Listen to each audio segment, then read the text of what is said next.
Assalamualaikum warahmatullahi wabarakatuh. Terima kasih kepada para pembimbing dan juga para penguji yang telah memberikan kesempatan kepada saya untuk menyajikan proposal disertasi saya yang berjudul Pengembangan Model CQI dalam Manajemen Tenaga Keperawatan untuk meningkatkan keselamatan pasien di rumah sakit. Adapun pembimbing saya adalah Ibu Profesor Akhiriani, Ibu Dr. Alin Dekania, dan Bapak Dr. Ede Surya Darmawan. Presentasi ini akan terbagi menjadi 3 bahagian, yaitu bab 1 pendahuluan, bab 2 tinjauan pustaka, dan bab 3 metodologi penelitian. Untuk memudahkan pengiriman materi recording, maka saya membaginya menjadi 3 bagian, yaitu yang pertama bab 1 dan seterusnya.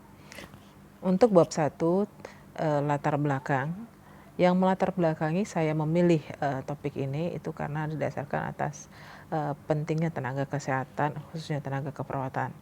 Tenaga kesehatan merupakan aset rumah sakit yang aset penting dalam rumah sakit, di mana karakter rumah sakit mampu menghabiskan dana hingga 80% dana operasional yang ada.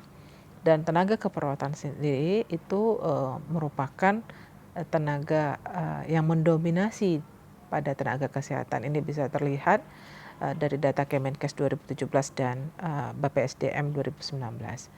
Per Desember 2016, jumlah tenaga perawat adalah 296.876 perawat atau 49%. Sedangkan per 31 Desember 2019 itu mengalami peningkatan menjadi 376.701 atau tapi secara proporsi mengalami penurunan menjadi 40,67%. Nah, ini adalah tren yang terjadi, dan di sini terlihat dari tenaga kesehatan yang ada, tenaga keperawatan mendominasi tenaga kesehatan yang ada. Oleh sebab itu, karena yang saya sebutkan tadi, maka mutu tenaga keperawatan itu menjadi penting karena bisa mencerminkan mutu layanan kesehatan.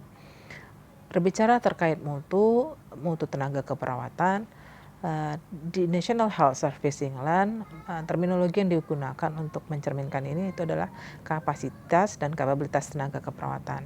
Sementara di Amerika Serikat sendiri, ANA menggunakan terminologi safe nurses atau perawat yang safe. Ada beberapa upaya yang dilakukan National Health Service untuk meningkatkan tanggung jawab dan tanggung gugat dalam meningkatkan kapasiti dan capability tenaga keperawatan, dan upaya ini sangat bagus sekali. Saya ambil 5 contoh saja. Nah, di sini terlihat ada upaya dari eksekutif untuk menjamin adanya sistem dan proses yang kokoh.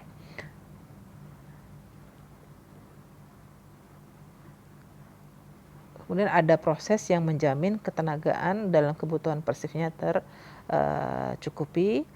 Juga eksekutif menjamin bahwa ada kebijakan dan sistem yang membantu pengelolaan ketenagaan, seperti misalnya jadwal elektronik, kebijakan eskalasi atau penyesuaian sebagai alat bantu bagi penanggung jawab untuk keputusan ketenagaan persifnya.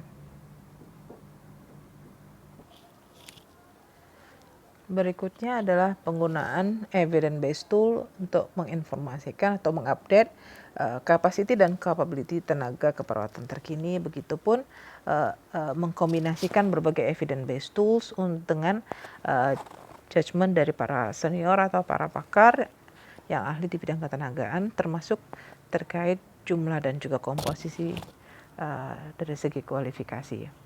Kemudian pemimpin manajerial klinis berperan aktif dalam menciptakan budaya profesional dan responsif. Nah, ada beberapa upaya lagi, nanti bisa dilihat lagi karena cukup banyak.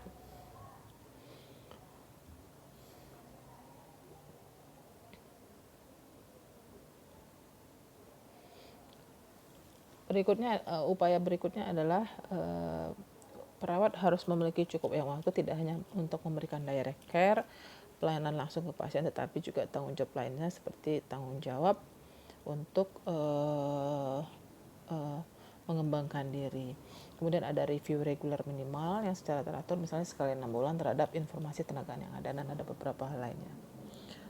ICN sendiri membuat statement position terkait evidence based tenaga keperawatan pada tahun 2018, dan dari statement position ini direkomendasikan pertama pentingnya tenaga keperawatan yang aman dan kompeten untuk memenuhi kebutuhan pasien, dan ada juga rekomendasi lainnya seperti sistem perencanaan ketenagaan yang berbasis evidence beserta kebijakannya, diperlukannya review terhadap ketenagaan dan penyesuaian terhadap evidence base terkini dan mempertimbangkan kaitannya dengan lingkungan kerja, pasien, organisasi, dan dampak organisasi, dihargainya professional judgment terkait penentuan safe number dan rasio ketenagaan, meminta organisasi untuk memiliki perawat manajer yang bisa menjamin pelayanan yang safe, efektif, berkualitas, dan memiliki otoritas dalam penentuan budget keperawatan untuk memberikan jaminan tersedianya safe staffing, dukungan terhadap penelitian yang mengevaluasi keselamatan pasien dan kualitas, staff well-being, dan manfaat ekonomi. Di sini dalam penelitian ini saya cenderung menggunakan terminologi safe nurses, meskipun artinya hampir mirip dengan perawat yang berkompeten atau perawat yang berkualitas. Nah, safe nurse itu artinya kalau di Indonesia kan adalah perawat yang aman dalam memberikan pelayanan sehingga bisa menghasilkan safe care dan safe patient. Safe nurse staffing itu sangat penting. Kenapa? Pertama, seperti yang saya jelaskan tadi sebelumnya, bahwa karakter organisasi kesehatan yang padat tenaga. Dan ini sangat berbeda dengan organisasi manufaktur atau industri di mana mereka melakukan efisiensi dari hal tenaga. Bagaimana dengan tenaga sedikit bisa memberikan daya ungkit maksimal.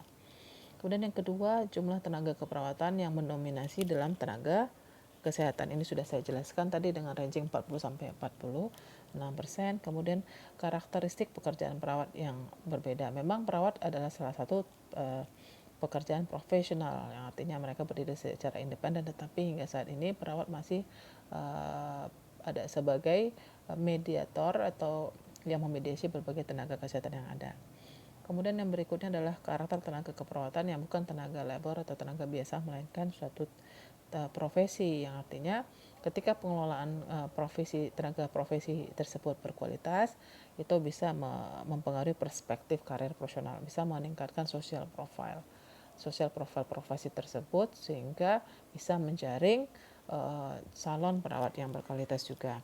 Berdasarkan keempat hal tersebut, maka saya menyimpulkan dibutuhkannya manajemen SDM tenaga keperawatan, dan ini menjadi krusial dan penting dalam tatanan pelayanan kesehatan khususnya di rumah sakit.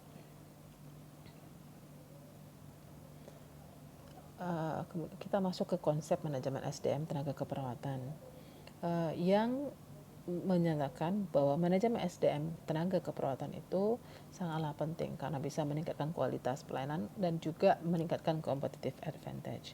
WHO sendiri tahun 2009 menyiapkan panduan bagi para manajer untuk meningkatkan kemampuan pengelolaan mereka terkait SDM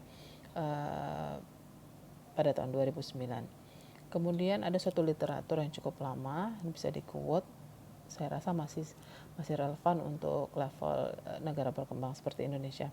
Meskipun para manajerial sadar bahwa manajemen SDM tenaga keperawatan itu penting, namun banyak organisasi hingga saat ini yang mengesampingkan pentingnya sistem pendukung dan manajemennya. Pada penelitian ini saya akan mengembangkan model manajemen SDM tenaga keperawatan Nah, di sini akan menggunakan konsep manajemen SDM secara umum dan juga konsep manajemen khusus yang spesifik pada tenaga keperawatan, dan mengadopsi dua atribut penting yaitu magnet hospital dan human capital yang nanti akan dibahas, dan model itu sendiri akan dikorelasikan ke CQI Lean Six Sigma sehingga bisa menjadi alat bantu bagi para manajer keperawatan untuk mengimprove skillnya dalam hal pengelolaan SDM tenaga keperawatan secara terus-menerus. Berikutnya masih konsep manajemen SPM, ada beberapa definisi, yaitu sebagai manajemen sumber daya manusia di mana sebuah organisasi menjalankan strategi yang mereka telah rancang dalam aktivitas usaha yang dijalankannya. Sedangkan definisi lain yaitu sebagai manajemen yang berkaitan dengan perencanaan, pengorganisasian, dan pengendalian bermacam-macam fungsi pengadaan, pengembangan, pemeliharaan, dan penguatan SDM sehingga tujuan dapat tercapai secara efektif dan efisien.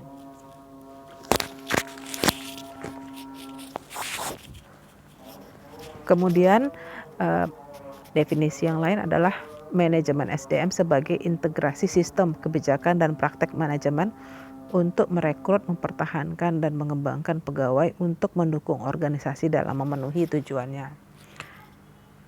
Konsep manajemen berikutnya itu terkait model manajemen SDM.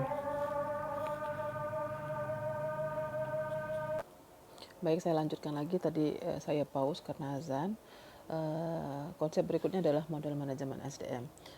Model manajemen SDM ini menggambarkan bagaimana perilaku organisasi terhadap pegawainya. Pelopor yang menjadi perintis model manajemen SDM ini adalah Harvard Model, yaitu yang mendeskripsikan bagaimana sih manajer melibatkan pegawainya dan kebijakan-kebijakan kebijakan apa yang ada di dalam organisasi yang mendukung hal tersebut. Model lainnya adalah model triparty. Jadi model triparty ini merupakan evolusi dari model sebelumnya, yaitu biparty, dari 2 stakeholder yang mempengaruhi manajemen SDM menjadi 3 stakeholder, yaitu praktisi, praktisi atau manajer SDM, manajer lini, dan profesional hierarki. Jadi tambahnya adalah melibatkan profesional hierarki, yaitu menghargai judgement pendapat-pendapat dari pakar dan senior dan multi profesional, yang artinya tidak hanya sebatas menghitung tenaga berdasarkan kalkulasi dan rasio kebutuhan, tetapi juga menghargai pendapat para pakar. CBHRM atau Competent Based Human Resource Management di dalam keperawatan ini model yang manajemen yang mengkaitkan dengan kompetensi pegawai yang dibutuhkan di dalam perusahaan.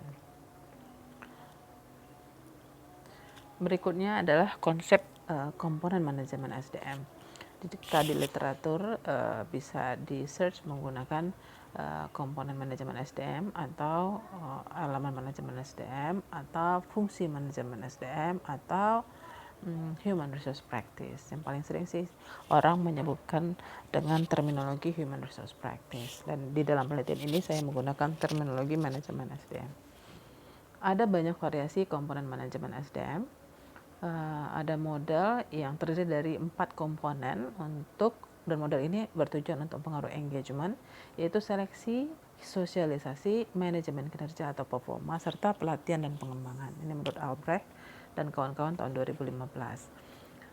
Ada juga yang menggunakan terminologi manajemen SDM yang efektif, yang terdiri dari 4 komponen utama yang berpengaruh di dalam retensi pegawai. Adapun 4 komponen utama tersebut adalah pemberdayaan pegawai, pelatihan, pengembangan, kompensasi pegawai, dan sistem kinerja. Ini Huang dan kawan-kawan tahun 2012. Berikutnya ada dalam suatu systematic review Bond dan Lepak 2019. Di dalam systematic review ini komponen yang paling umum digunakan adalah pelatihan dan pengembangan, partisipasi otonomi, kompensasi insentif, penilaian kinerja, seleksi, dan desain pekerjaan. Ada lagi di dalam model CBHRM menggunakan pendekatan kompetensi. Komponennya adalah rekrutmen, seleksi, appraisal, dan jenjang karir. Jadi di dalam suatu organisasi seyogyanya harus ada minimal rekrutmen, seleksi, appraisal, dan jenjang karir. Ini Gunawan dan kawan-kawan 2018. Nah, itu tadi terkait model dan komponen. Di Indonesia sendiri ada penelitian terkait model manajemen khususnya di bidang keperawatan, dan ini menghasilkan suatu novelty ya. Di dalam aspek kinerja, Setiawan 2014 mengembangkan model supervisi klinik, siklus edukatif, suportif, dan administratif atau yang disebut dengan SAC untuk meningkatkan kinerja perawat. Aspek kinerja, Prayitni dalam penelitiannya mengembangkan model penugasan kerja atau nurse work assignment dalam upaya peningkatan produktivitas perawat di rumah sakit. Sedangkan dalam komponen sistem reward, Asmiana Janti mengembangkan penghitungan poin penghargaan pada remunerasi berdasarkan pada aktivitas perawat. Nah, terlihat bahwa di Indonesia fokus dari penelitian masih berfokus pada komponen-komponen yang ada di dalam manajemen SDM. Belum ada yang meneliti secara utuh bagaimana seyogyanya organisasi memperlakukan pegawainya. Dan ini berarti penelitian terkait pengembangan model CQI manajemen SDM tenaga keperawatan di rumah sakit belum ada, dan ini menjadi novelty dari dilakukannya penelitian ini. Berbicara terkait dampak atau output modal, itu bisa dilihat nanti lebih dalam lagi di bab 2. Ada beberapa dampak dari manajemen SDM yang berkualitas, bisa dilihat dari faktor individu dan faktor organisasi. Nah, dalam penelitian ini dampak yang dipilih adalah keselamatan pasien. Kenapa ini yang dipilih? Karena ini merupakan salah satu indikator utama bermutunya pelayanan kesehatan. Bisa dilihat di SNARS 2012, dan juga dasar urgensinya pengelolaan tenaga yang mampu menjamin safe care dan safe patient. Untuk pengembangan modal seperti yang sudah saya jelaskan tadi, ada dua konsep penunjang yang diadopsi, yaitu konsep magnet hospital dan juga human capital. Magnet hospital seperti namanya magnet ya, berarti ada unsur menarik gitu. Adalah rekognisi atau pengakuan. Jadi sejarahnya dia adalah rekognisi atau pengakuan terhadap suatu rumah sakit yang diberikan oleh American Nurse Credentialing Center atau ANCC bagi rumah sakit yang memiliki ekselensi dan inovasi di bidang keperawatan. Nah, nanti ada beberapa atribut di dalam rumah sakit yang mencerminkan magnet hospital, seperti misalnya menurut Renter dan kawan-kawan 2014, atribut tersebut adalah pelayanan keperawatan yang efektif dan aman, jadi itu tercermin di organisasi, hubungan yang baik dengan rekan kerja dan pasien, kesempatan untuk pertumbuhan profesional, dukungan penuh untuk perawat, nanti bisa dilihat lagi yang lainnya. Kemudian berikutnya adalah human capital, ini adalah konsep lain yang diadop.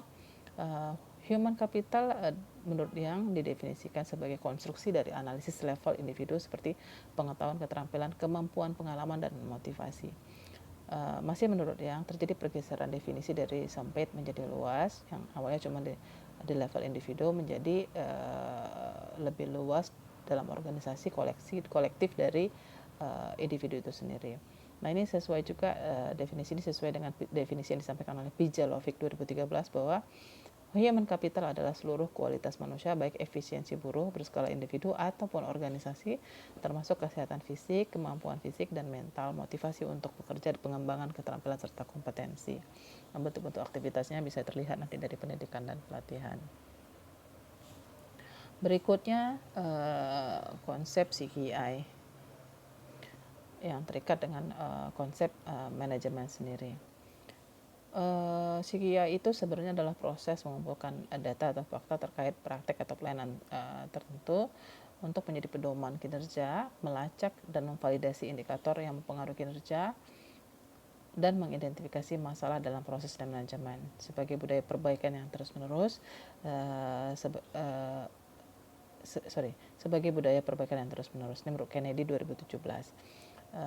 Jadi diawali dengan pertanyaan, bisakah kita lakukan lebih baik lagi? Bisakah kita menyelesaikan masalah yang ada? Bisakah kita menyempurnakannya? Bisakah kita melakukannya lebih tepat waktu lagi? Bisakah kita melakukannya lebih efisien lagi? Kurang lebih seperti itu.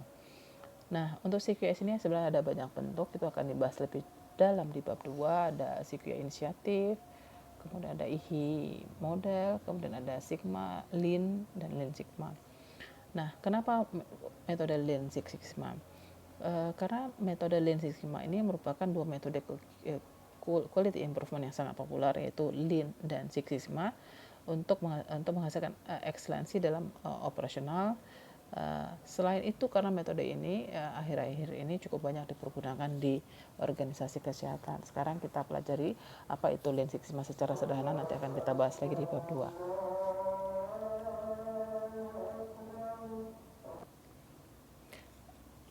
Lean Six Sigma adalah proses untuk memecahkan masalah yang terdiri dari 5 fase, yaitu Define, Measure, Analyze, Improve, dan Control, atau yang dikenal dengan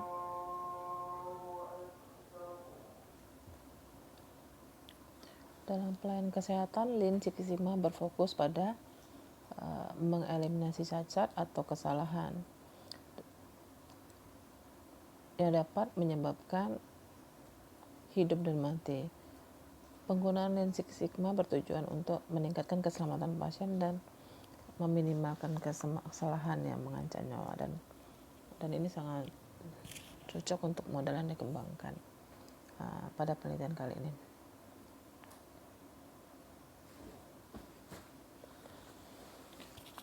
Model yang dikembangkan ini itu sangat baik untuk membantu proses akreditasi SNARS yang secara nasional sudah secara nasional per Januari 2018 sudah diakui. Pada SNARS pengelolaan SDM itu dilihat pada standar tata kelola rumah sakit dan juga standar kewenangan klinis staf. Sedangkan untuk budaya keselamatan pasien itu bisa dilihat dari pada standar tata kelola rumah sakit. Untuk menunjang penelitian ini, saya ada mereview beberapa kebijakan pada Undang-Undang RI Nomor 38 Tahun 2014 tentang keperawatan. Itu terlihat tidak ada pasal khusus yang berbicara terkait mutu tenaga perawat. Meskipun tujuan dari undang-undang tersebut adalah untuk meningkatkan mutu perawat. Begitu pula tidak ada diamanahkan untuk membuat turunan kebijakan terkait mutu perawatan itu sendiri, dan hal ini sudah divalidasi berdasarkan interview dengan Ketua PPNI Pusat, Bapak Harif Fadilah, juga menyatakan hal yang sama. Kemudian PMK RI nomor 11 tahun 2017 tentang keselamatan pasien. Nah, di sini tuntut safe nurses untuk bisa menghasilkan keselamatan pasien di tatanan pelayanan kesehatan. Kemudian PMK nomor 40 tahun 2017 terkait pengembangan jenjang karir. Di sini dibahas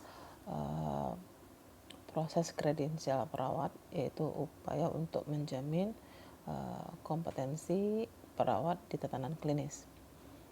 Kemudian Undang-Undang Nomor 5 Tahun 2014 itu tentang aparatur sipil negara, dan dari undang-undang ini ada dua klasifikasi tenaga yang dapat dipekerjakan di rumah sakit, yaitu ASN dan P3K atau pegawai pemerintah dengan perjanjian kerja.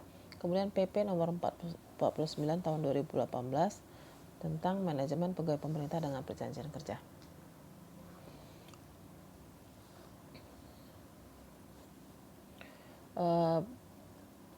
Untuk mendukung proposal ini, saya telah melakukan wawancara informal pada tiga pakar, yaitu kepada Ketua PPNI Pusat, Bapak Harif Fadilah, sudah saya sampaikan tadi hasil wawancaranya. Kemudian kepada Ibu Yuni Suhartati, PPSDM Kemenkes, itu mewawancari terkait berbagai kebijakan di seputar mutu tenaga, dan diperoleh ternyata berdasarkan hasil interview ini ada perundang-undangan, yaitu Undang-Undang ASN dan P3K yang membahas terkait bagaimana pengelolaan keduanya. Kemudian reviewer SNAR Bu Juwaria Hanafi, kami mendiskusikan terkait perbedaan antara manajemen SDM di kesehatan, khususnya di keperawatan, dan bedanya dengan di organisasi umum lainnya. Dan terlihat bahwa di kesehatan, khususnya di keperawatan, masih terfragmentasi di beberapa bagian seperti komite keperawatan, kabit keperawatan, dan juga direktur keperawatan. Ada beberapa fenomena di Indonesia yang mengantar penelitian ini. Yang pertama, belum adanya framework atau model CQI manajemen SDM tenaga keperawatan di rumah sakit yang bersifat pedoman nasional atau inisiatif strategi. Yang ada adalah dasar hukum untuk pengelolaan tenaga keperawatan, yaitu nursing staff by law, dan juga adanya proses kredensial.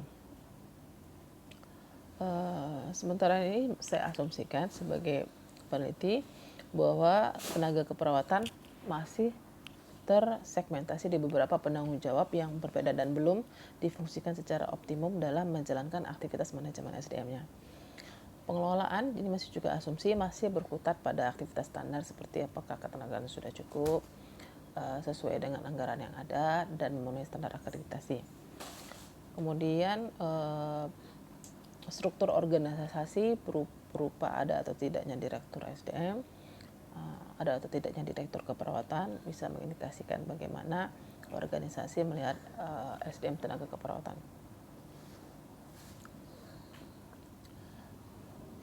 Di Indonesia sendiri saya masih mengasumsikan terjadi permasalahan dalam hal kualitas manajemen tenaga keperawatan rumah sakit pemerintah seperti yang sudah saya jelaskan tadi. Dan di rumah sakit pemerintah ada fenomena di mana otonomi tidak diperoleh oleh rumah sakit pemerintah, khususnya di bagian perekrutan. Padahal dalam manajemen SDM mulai dari perekrutan itu seharusnya sudah terjamin kualitasnya, dan itu merupakan langkah awal untuk berkualitasnya manajemen SDM. Kemudian fenomena lainnya adalah kebijakan nasional terkait bagaimana seyogyanya pengelolaan tenaga keperawatan itu belum ada. Nah, yang ada tadi seperti yang saya sampaikan itu ada di dalam Undang-Undang ASN dan juga P3K, PP untuk P3K.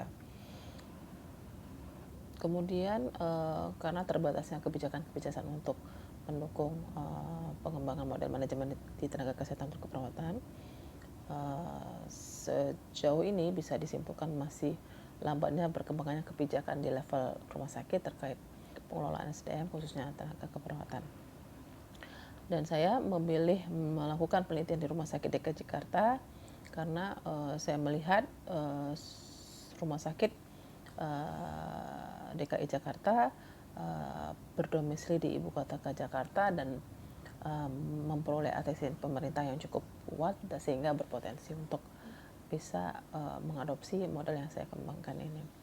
Sejauh ini saya belum melakukan studi preliminary, tapi saya dulu melakukan penelitian S2 manajemen di Rumah Sakit DKI, jadi cukup familiar. Mungkin nanti bisa diperkuat lagi dari hasil studi preliminary setelah proposal saya selesai dan melewati uji etik. Signifikansi penelitian.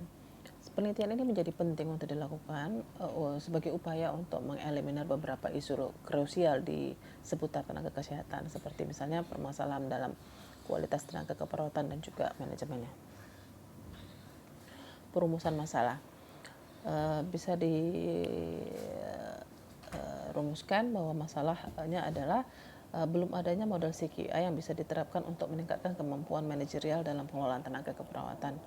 Kemudian kebijakan nasional ada masih berfokus untuk menjamin kompetensi perawat dan belum berfokus pada implementasi bagaimana menata pengelolaan SDM secara utuh di rumah sakit dengan kekhasannya.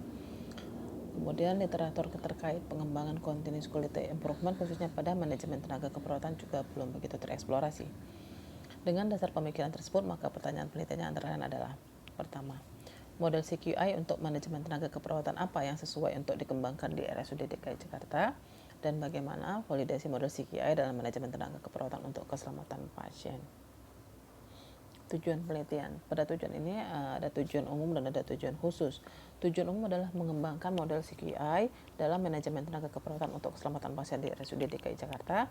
Tujuan khusus ada 2 tahapan. Tujuan khusus tahap pertama itu mengembangkan untuk merancang model CQI.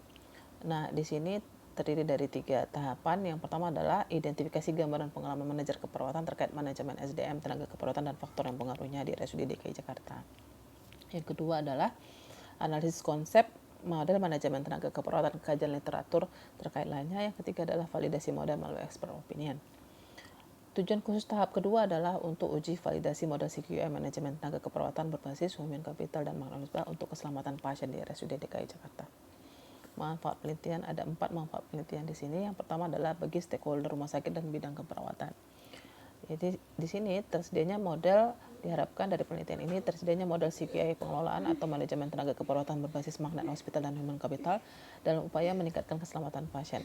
Model ini nantinya dapat digunakan secara utuh ataupun dimodifikasi sesuai kebutuhan untuk membantu manajer keperawatan dan stakeholder terkait pengelolaan tenaga keperawatan di rumah sakit. Bagi pemerintah DKI khususnya Dinas Kesehatan setempat, hasil penelitian ini dapat menjadi masukan terkait kondisi manajemen SDM tenaga keperawatan di Rumah Sakit DKI dan juga model CQI manajemen SDM tenaga keperawatan yang dapat diadopsi di rumah sakit tersebut. Hasil penelitian ini dapat membantu pemerintah dalam upaya memberi jaminan kepada masyarakat bahwa pelayanan kesehatan diberikan oleh perawat yang berkualitas. Kemudian yang ketiga adalah pengembangan ilmu manajemen keperawatan. Diharapkan dari hasil penelitian ini dapat dijadikan dasar ilmu pengetahuan terkait manajemen tenaga keperawatan, khususnya bagaimana meningkatkan mutu manajemen tenaga keperawatan di rumah sakit. Hasil penelitian ini dapat memperkaya keilmuan manajemen melalui lahirnya suatu evidence base bagi model manajemen tenaga keperawatan di rumah sakit. Yang keempat, pengembangan riset keperawatan. Diharapkan dari hasil penelitian ini akan dapat menjadi dasar bagi penelitian lanjutan terkait langkah pengembangan instrumen yang dibutuhkan untuk implementasi model beserta dampak penggunanya yang lebih luas. Riset ini juga menjadi dasar riset lebih lanjut terkait pentingnya quality improvement dalam manajemen tenaga keperawatan, bagaimana kapasitas manajer dapat ditingkatkan melalui adopsi model ini sehingga kualitas perawat dan juga keselamatan pasien dapat ditingkatkan. Nah, itu untuk bab 1, nanti akan dilakukan recording berikutnya untuk bab 2.